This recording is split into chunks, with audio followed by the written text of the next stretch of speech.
د نیدرلند سرښار امسټرډام کې د ټیولپ یا غاټول ګلونو د ملي ورځې له لمانځلو سره په هیواد کې د دغه ګلونو د موسم رسمي پیل اعلان شو.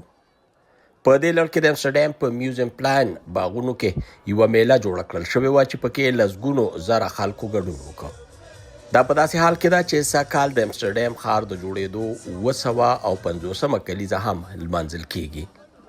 د دې ملي ورځې په مناسبت باغوانانو خلکو ته اجازه ورکړه چې له باغونو یې ګلونه په وړیا توګه شوکولی شي. په دې میله کې ګڼ شمېر زده کوونکو هم ګډون وکړ. زما په خیال دا ډیره ښکلې ورځ ده او زما ډیره خوښه شوه. زه چې د ګلونو دې باغ ته راغلم نو لکه د ماشومانو مې یوې او بلې خواته منډې وکړې. زما د ټیولپ ګلونو رنګونه ډیر خوښیږي او په اول وار یې باغ ته راغلی یم نو ځکه ډیره خوشحاله یم.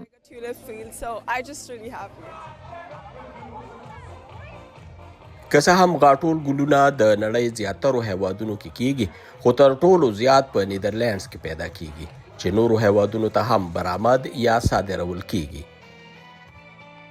دا هیواد له دې ګلونو ډیره ګټه ترلاسه کوي نو ځکه یې د لا نورې مشهورتیا لپاره د حکومت ترڅنګ په ولسي کچه هم هلې ځلې کیږي.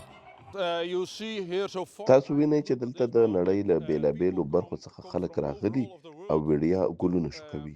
دا د نیدرلند د ټیولپ ګلونو د ټولو باغوانانو لخوا یوه تحفه ده چې ورسره د دې ګلونو د موسم رسمي پیل لمانځل کیږي.